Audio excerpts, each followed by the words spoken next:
Hey everyone, welcome to Cannabis Technologists. I'm your host, Rob Neely.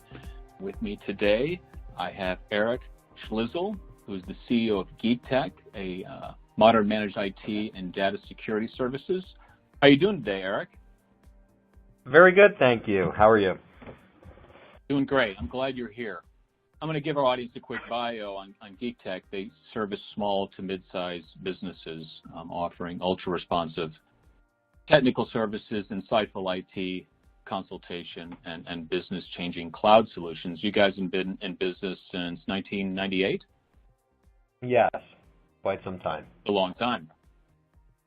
So let's start at the top, Eric. As it relates to cannabis, when did it become apparent to GeekTek they should extend their services in the cannabis industry?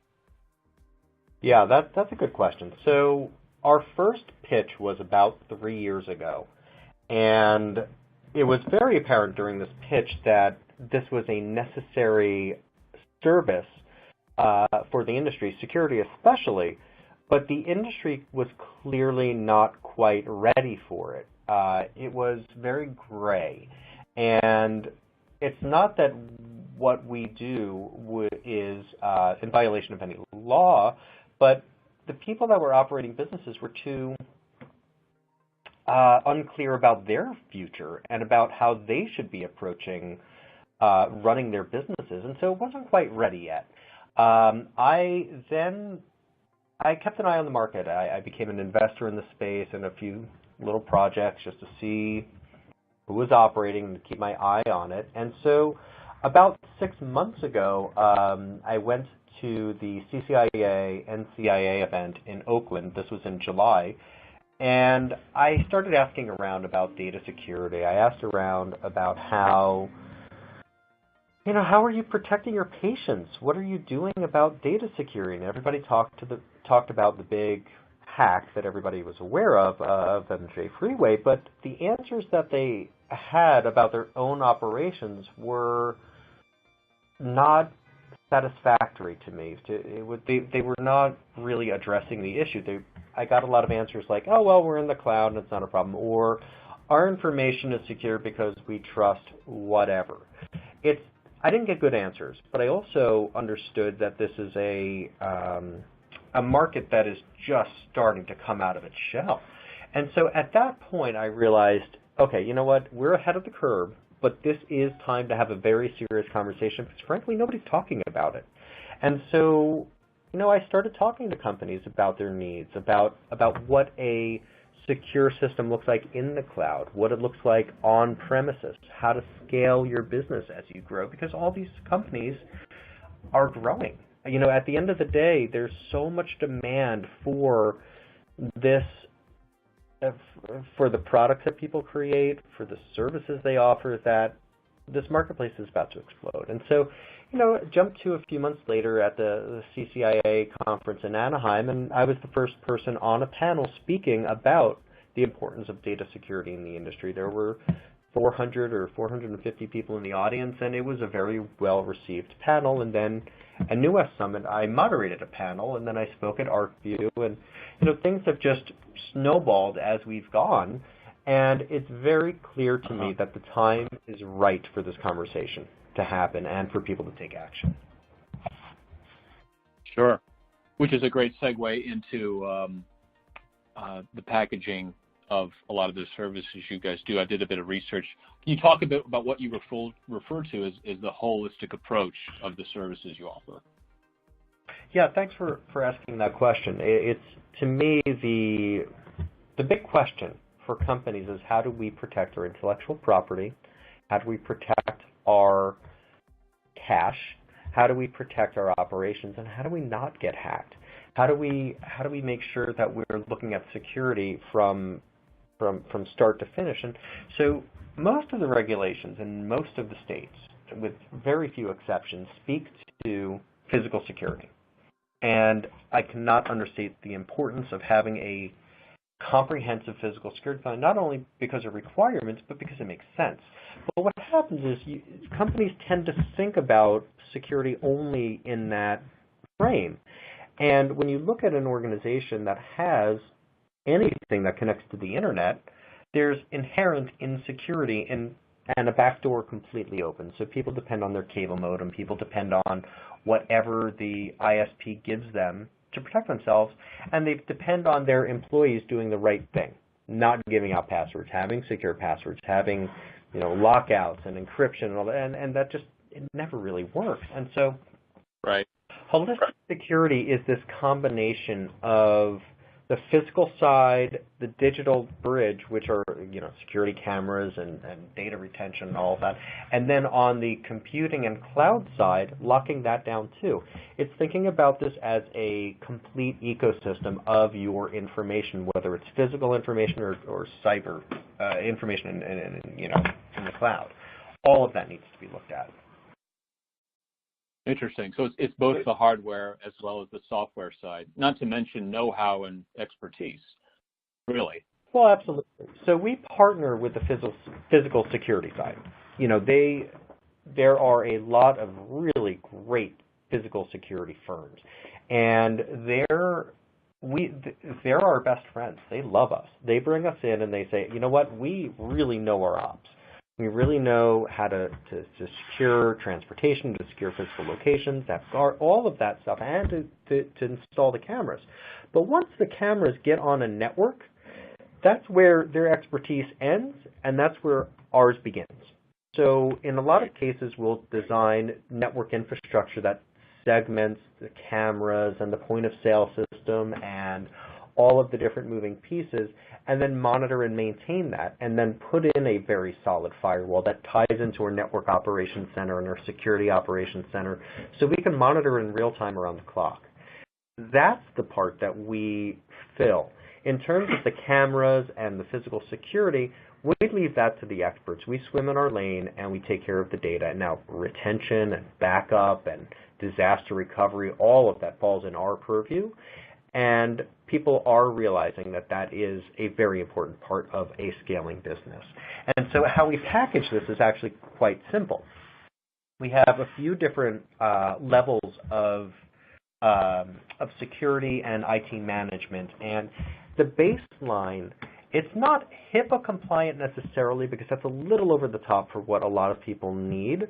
The HIPAA guidelines are quite good, but they're it's really amorphous, because it's you define a policy, then you follow it, and the policy can be you can play around with that quite a bit. There are best practices that we can take from that and apply that to every one of our clients, which we do.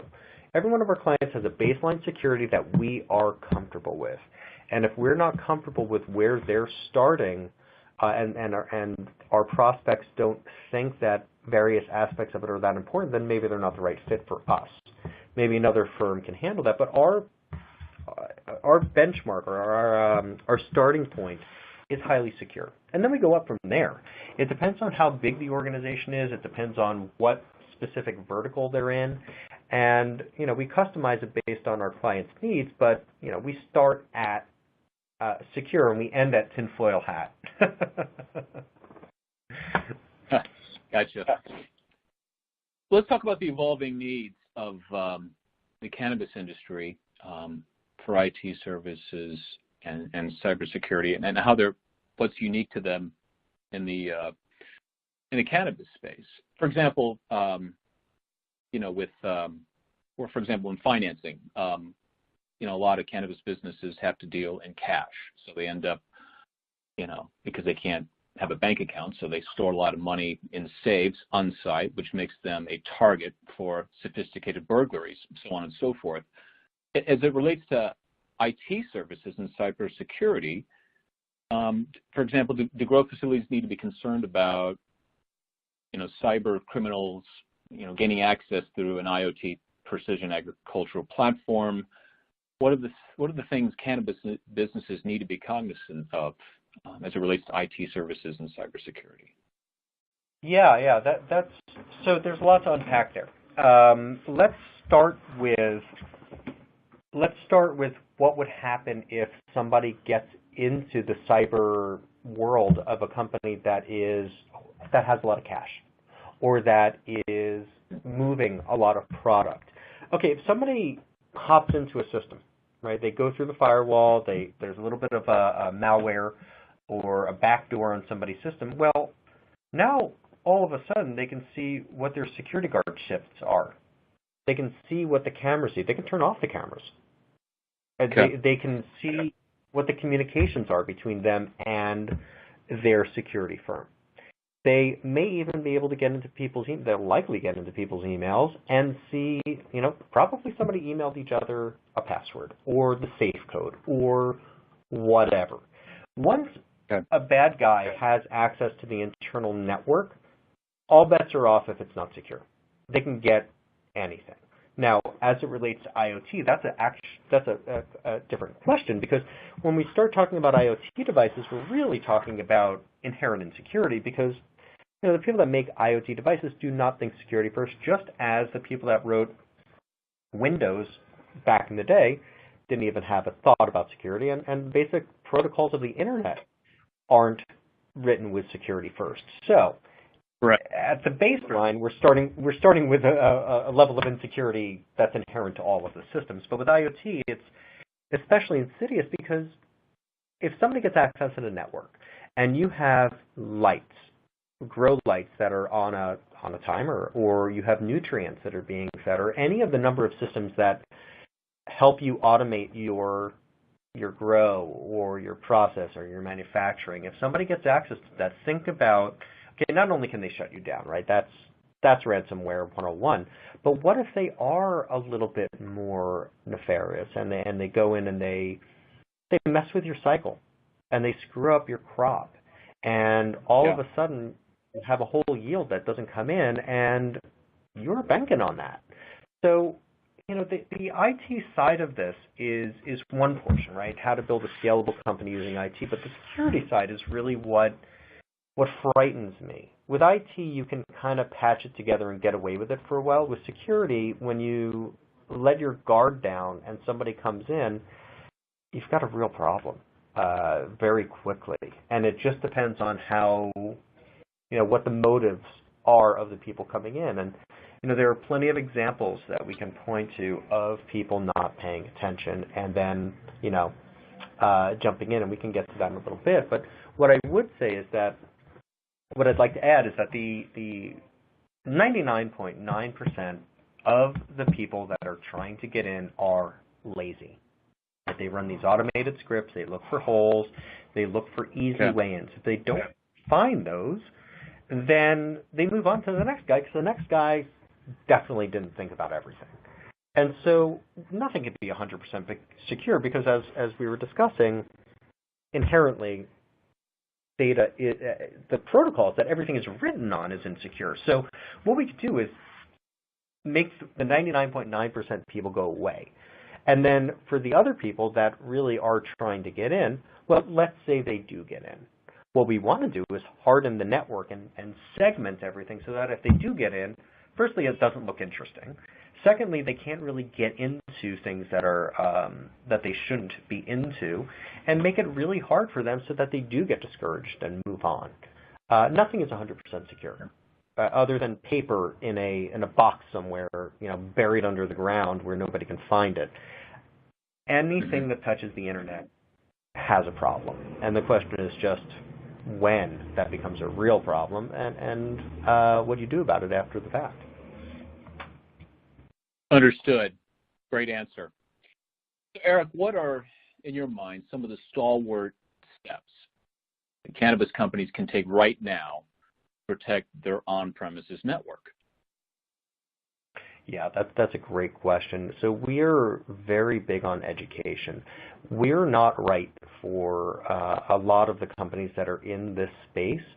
And what we'd like to do is get people started so that at the very least they're protecting themselves. The first is obviously have a coherent plan for each one of the devices on your network. Okay, what is this? Okay, it's a PC. Well, that PC should have anti-ransomware software on it. There's something called Cybersecurity, and they have this cyber security software that's free. Install it. Just put it on everything you have. Get a decent antivirus with the subscription to make sure it's up to date. Patch your systems. The Equifax hack happened because they didn't patch their systems in time. There's a critical warning about a patch, that came out in March, and they got hacked in May. They did not patch their system. There's a reason that these patches come out. Yeah, it's frightening. And beyond that, so just to digress a little bit, they didn't patch their systems. The bad guys got in, and what they discovered was that their database was not encrypted. Okay, that's security 101. Data at rest, data that's sitting on a server, should be encrypted. Somebody gets in, they should have to have a hard time getting at the data. They didn't do that either. So one of the lessons is patch your systems. When a patch comes out, you do it. And it's not only Windows patches, it's patching all of the software on your system. Get a good firewall, enterprise grade or at least business class. Don't go to Best Buy and buy your firewall. Get something decent like a Meraki, a Sophos, or any number of Cisco devices. There's a ton of great firewalls out there. And then make sure that you have active state enabled and intrusion, active state filtering, intrusion detection and prevention. There's a ton of, once you start unraveling the thread or pulling the thread, you get pretty deep pretty quickly. I know I'm mixing metaphors there, but the basics are to secure every item on your network, to encrypt everything on your network, and to make sure that the perimeter is secure.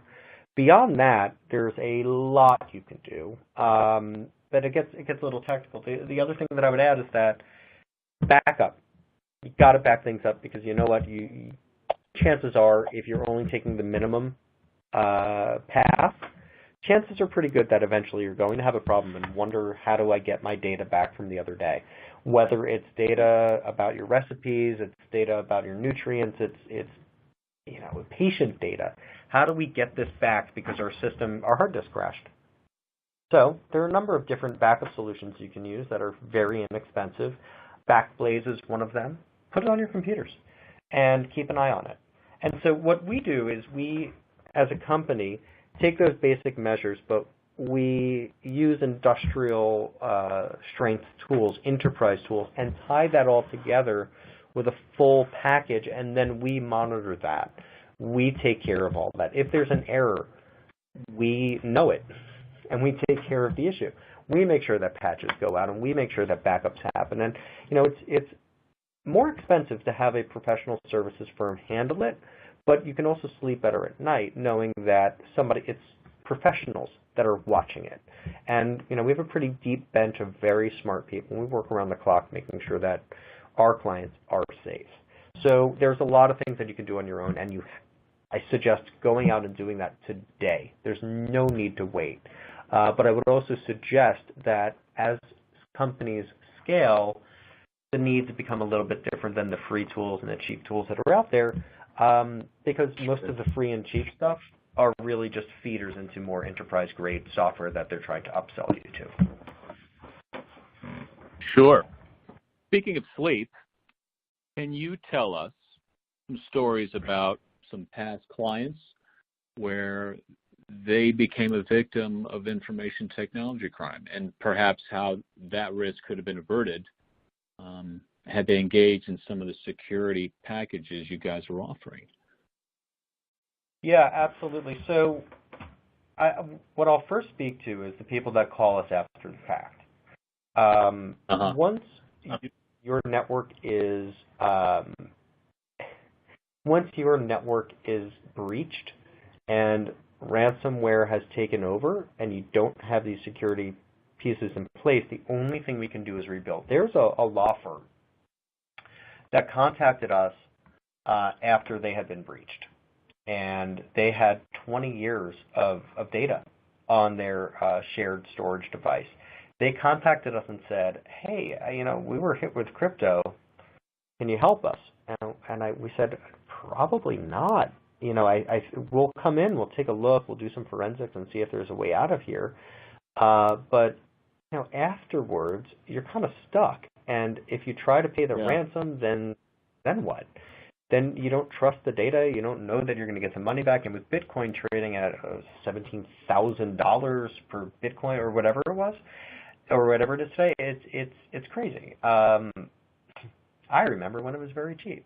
But my point is that they came to us after, and they had 20 years of data, and we did the best we could by taking their tape backups and putting them through a tape drive and trying to pull whatever. We reconstructed whatever we could. We started over, and frankly, they're lucky to be in business. Now, another company called us, and they said they were hit with some kind of ransomware, some kind of virus, and we went into the location. It was in the middle of the night. We went in. We got a call in the middle of the night saying that we got hit, and we said, okay, we'll be there. Got in there, and this was not a client of ours. This was somebody called out of the blue. We walked into the server room, and it turned out that their former IT person had wiped them out clean. They had reformatted everything. They took the tape, and yeah, it was brutal. And 6 months later, the company went out of business. The only way they can reconstruct their data was through paper that one of their bookkeepers happened to keep on the side because they didn't trust computers. You know what? They were right. they were right. So they reconstructed it, and they did the best they could, but they didn't know what vendors they owed. They didn't know what employees were making. Everything was gone, and so the company went out. And they had just previously been like Oprah's thing of the day, and they've been on USA Today as a flash sale. Yeah, they were on their way up. You'd be wearing their clothes right now if that didn't happen. So those are some cases where they didn't take security seriously before they called us. Now, the companies that do take security seriously, on the other hand, and have the proper protections in place, now when they get attacked, let's say we had one client. Okay, one client got hit with ransomware through an email. And that, that happens. Again, 99.9% of the stuff gets blocked. At 0.1% or less gets through. Some employee clicked a bad link. This crypto hit their workstation and spread throughout the network. There wasn't much we can do about that. But once they got hit, once we realized what was going on, we shut down all the systems, shut down the network. We re-imaged all of the machines from backup. Their server had disaster recovery on it. Their cloud systems were blocked by their single sign-on and two-factor authentication systems, and we can bring all of the data back that was syncing. It was encrypted. It was syncing encrypted data up to the cloud, and so we locked everybody out, just like that. And so we stopped that in its tracks, and we were able to restore from backups for everything. And they were down for a while, but they didn't lose any data. They lost like 2 hours of, one of their accountants plugging in some information in QuickBooks because that just happened to be when the QuickBooks backup had run. And so, it happened on a Friday and they were back in business Monday afternoon. That does seem like a long time to restore, but we're talking about a rebuild of a company that has 35 employees. That's, frankly, I think we did a very fast job given the circumstances. But that's how quickly things happen. Somebody clicks on a bad link, the whole network gets encrypted. Everything. Sure. So, and it's hard to quantify exactly that damage. I mean, it's a Friday to Monday. But if you really think about what would have shook out had those services not been there, who's to say they would have been underground? I mean, right. Anyway. And for organizations that run around the clock or organizations that depend on manufacturing schedules, we're very big in the manufacturing and food manufacturing space. And our clients, if their lines are down, that's money going out the window. If they miss a shipment, if they miss an SLA with Costco or they miss an SLA with one of their other buyers, then they get penalized. That you can quantify that. Now, when we're talking about things that are a little more abstract, like man hours and all of that stuff, that's a little harder. But think about what would happen if your business were out for a week and you didn't have access to your data. It's absolutely frightening. And so to me, this is it's an insurance policy. And for a lot of companies, it's a luxury right now. I was up in Santa Rosa right after the fires, and I was at a NCIA event that was a fundraiser for the folks that had lost their farms, and it's just tragic that insurance for plants is not available, but insurance for data is. And it's not the plant itself, but it's everything around it, and that's what we're providing. And so while we can't save farms, what we can do is save people from losing their data. And data is everything. If your business is not producing data, then I question what they're really doing. Everything produces data. Yeah, well, that's the brave new world now. So you illustrated that really well. I have a question I think I might know the answer to, but I'm going to ask it anyway. What is the one thing that GeekTek comes up against all the time that you guys are constantly having to educate your clients with? For example, we've done some interviews with some extraction companies, and I've asked a question similar to this, and the reoccurring theme all the time is the simple premise that you're going to get what you pay for. There are a lot of newbies in the field, and there's a lot of snake oil, and there's extraction equipment that you can buy that's really cheap, but in the end, you're going to yield a really poor product. You're not going to get the distillates you want. So it's something they have to constantly break down in their market, think through the kind of product you want to build. So how would that look for GeekTek? What are the things your guys are constantly having to educate your clients with? Right. So let's break this down a little bit. In traditional space, where the majority of our business is, people know there's a need. They are used to having IT and security. They are used to they're running a business that is either scaling or has scaled, and they've reached a point where they're somewhat mature. In this space, what we come up against are people saying that they have bigger problems. They're bigger fish to fry. Look, regulation is still not very clear out west. Out east, it's a different situation. But what we come up against is, why do I need this? Why can't I just go along the way I'm going? Aren't Macs secure? Isn't the cloud secure? It's a lack of priority that we come up against. And when we do convince people that, okay, this happens. Look at the news. People get hacked all the time, and people get ransomware all the time. When we finally do get to that point, then there's a price point thing. Now, that's not true for the people that are coming into this industry from other industries or have investors that understand the value of intellectual property protection. So there's a few different ways that we get around that. One of the ways is that, our appeal is to people that are coming in and saying, hey, you know what, we're investing all of this money in this grow. Why wouldn't we give a percent or two towards securing it? That's a no-brainer for a lot of investors. Another is to, for operators that have been in the business for a really long time, they're having a hard enough time with compliance right now, and they're having a hard enough time dealing with all the legal fees. And, it's a tough road, and we understand that the timing isn't right for everybody. What's going to end up happening over time is that as companies mature and as they scale and as the market matures out west, this will become more of a topic, and we will be in more conversations. But we want the conversation to start early. The more people we can get secure before it becomes a problem, the better. And one of the things that I've done personally, professionally over my career, and one of the things that we help our clients with is scaling. And what we're going to see is this industry, that this unique, beautiful industry of people that are trying really hard and people that are putting blood, sweat, and tears into, this is going to mature, and companies will be multi-million, multi-billion dollar companies over the course of the next however many years, 5 years we'll call it. And people will have scaling problems. right?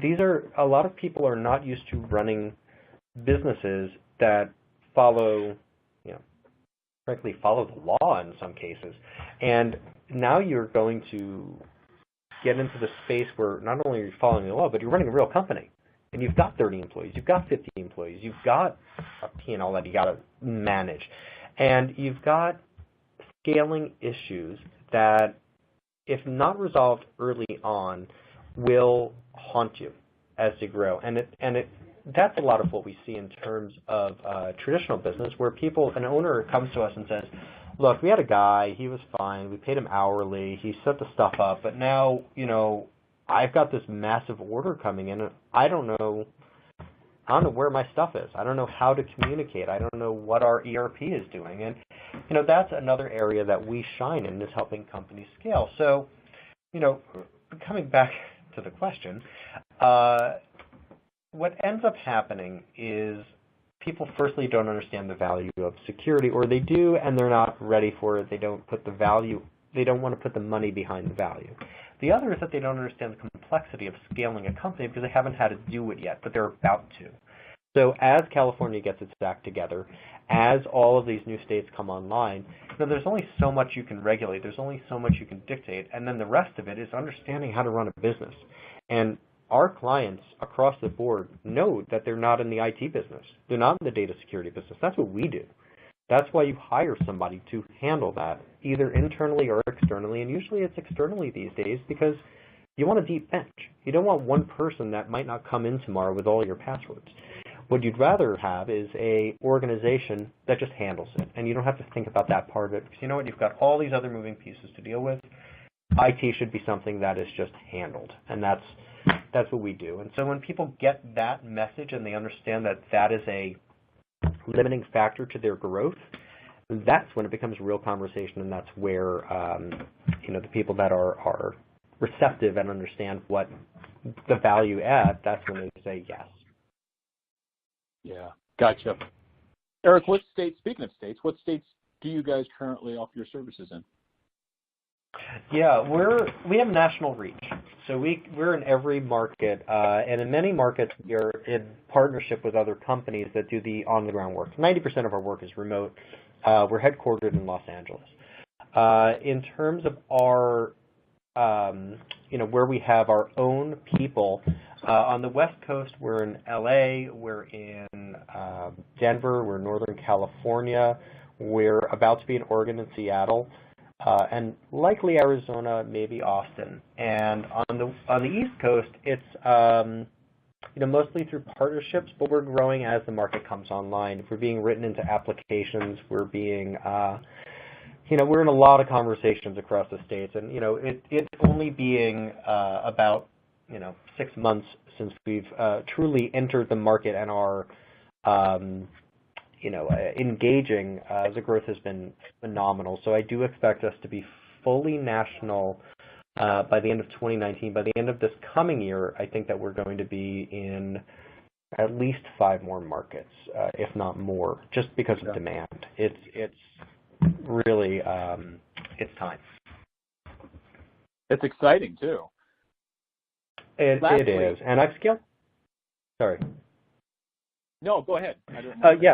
So